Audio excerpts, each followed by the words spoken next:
दोस्तों नमस्कार, मेरा नाम है दीपक श्याम ठाकुर। अगर आप देखें तो मीडिया में हर वक्त इस टाइम एक ही केस स्टोरी चल रही है, वो है केतन के मर्डर की स्टोरी। और रोज़ रोज़ जब पुलिस उनसे बातचीत कर रही है, इंटेरोगेशन कर रही है, तो रोज़ रोज़ कुछ नए नए खुलासे, कुछ नए नए चीज़ें इस केस में निकल कर आते हैं। एक जो सबसे शॉकिंग जो चीज़ जो निकल कर आई, जिसके बारे में मैं ये वीडियो बना रहा हूँ, क्योंकि मैं भी इस बात को जब सुना, मैंने जब इस बात को मीडिया में सुना, वीडियोस में देखा, वेबसाइट्स पर पढ़ा, तो मैं भी बहुत ज़्यादा शॉक्ड हो गया।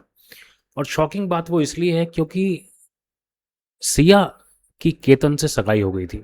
अब सगाई को काफ़ी वक्त हो गया था और अब शादी जो है बहुत जल्दी होने वाली थी, लेकिन वो दूसरे लड़के चेतन से प्यार करती थी। हालांकि जो मीडिया में जो बयान आए हैं, जो पुलिस ने उनसे बयान लिए, उनके अकॉर्डिंग चेतन ने भी सिया को बोला था कि भाई तुम जो है अपने घर में बात करो, इस बारे में तुम अपने घर में बात करनी चाहिए। तो शॉकिंग जो सबसे बड़ी चीज़ ये है कि सिया को ये लगा कि केतन को मारना, किसी इंसान को जान से मारना, ऐसे इंसान से जिससे उसकी शादी होने वाली है, उस इंसान को जान से मारना उसे ज़्यादा आसान लगा as compare to telling her parents कि मैं किसी और लड़के से प्यार करती हूँ, मैं किसी और लड़के से शादी करना चाहती हूँ। दोस्तों, आप एक बात ये भी समझिए कि सिया और चेतन, जिन दोनों लोगों ने इस साजिश को अंजाम दिया, इन लोगों की भी कोई क्रिमिनल बैकग्राउंड नहीं है।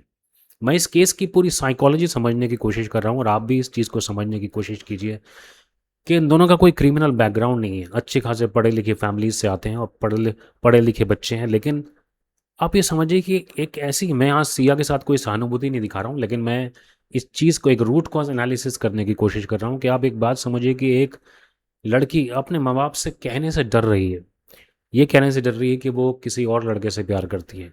उसको ज़्यादा आसान रास्ता दिख रहा है कि किसी और के बच्चे को उसको जान से मार दो, वो उसके लिए ज़्यादा आसान है, बजाय कि अपने पेरेंट्स को फेस करने के।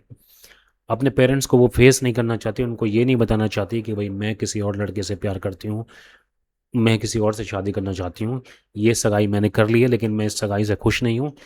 ये बात अपने पेरेंट्स को बताने से ज़्यादा उसको लगा कि किसी दूसरे इंसान की जान ले लेनी चाहिए। दोस्तों, ये चीज़ इस बात को भी दिखाती है, दो तरह की साइकोलॉजी ये बात साबित करती है। पहली तो ये कि कभी-कभी इंसान डरता है अपने माँ-बाप से बात बोलने में कि भई मैं इस लड़के से या इस लड़की से प्यार करता हूँ, लेकिन वो डर नहीं रहा किसी दूसरे की जान लेने से। आप ये समझिए कि माँ-बाप का डर किस कदर उसके दिमाग में होगा कि वो उस चीज़ से इतना ज़्यादा डर रही है, लेकिन वो किसी की जान लेने से उससे नहीं डर रही। उसको लग रहा है कि मैं किसी की जान लूँगी और प्लानिंग करूँगी, एक फुल प्रूफ प्लानिंग, तो शायद मैं इस प्लानिंग की वजह से उसको ऐसी मौत दूँ जिससे मेरे ऊपर कोई शक ना आए, कोई शक की गुंजाइश ना हो और मैं उसकी मौत भी हो जाए, किसी को पता ना चले, उसके बाद मैं आराम से चेतन से शादी कर लूँ। ये उसको आसान लग रहा था। उसे अपनी फैमिली को बताना मुश्किल लग रहा था। दोस्तों, ये आज की डेट में बहुत सारे परिवारों की ये हालत भी है हिंदुस्तान में। पहली चीज़ तो ये है कि किसी भी इंसान को जब किसी भी इंसान से प्यार होता है, आजकल आप देखें कि मीडिया का ज़माना है, हर जगह गाने, फ़िल्में, वेब सीरीज़, सब में यही सब चीज़ें चलती हैं। उसके बाद इंसान का पूरा एटमॉस्फेयर उसको इस तरह का मिला हुआ है कि भई वो इन चीज़ों से बच नहीं सकता, तो प्यार होना किसी से स्वाभाविक बात है। हमने ऐसा समाज बना रखा है। लेकिन उसके बाद ऐसा समाज भी बना हुआ है कि माँ-बाप से लोग बोलने में डरते हैं। हर एक फैमिली में इतना ओपन हिसाब-किताब नहीं होता कि कोई बच्चा, कोई लड़का, कोई लड़की अपने माँ-बाप को जाकर बोले कि भई मुझे इस लड़के से या इस लड़की से शादी करनी है। हालाँकि इस केस में एक चीज़ और ये भी थी कि ये जो शादी थी, यहाँ पर सगाई हो चुकी थी, तो यहाँ पर कहना थोड़ा और मुश्किल था।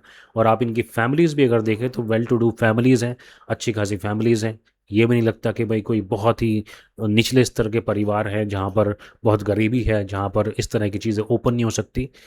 तो जो इस केस में ये चीज़ निकल कर आई है कि भई उसको मारना आसान लगा, दोस्तों इस बात से मैं बिल्कुल शॉक हो गया। लेकिन शॉक होने के साथ-साथ अगर आप इस बात की रूट कॉज़ में भी जाकर देखेंगे तो आपको पता चलेगा कि कहीं न कहीं गलती हमारे सामाजिक ढाँचे की भी है, जो हमारा सोशल स्ट्रक्चर है वो इस तरह का कुछ बना हुआ है कि आज की डेट में भी बहुत सारी हज़ारों हॉरर किलिंग होती है, जहाँ किसी लड़की ने माँ-बाप के बगैर शादी कर ली, तो कई बहुत सारे केसेस ऐसे भी हैं जहाँ पर उनकी जान ले ली।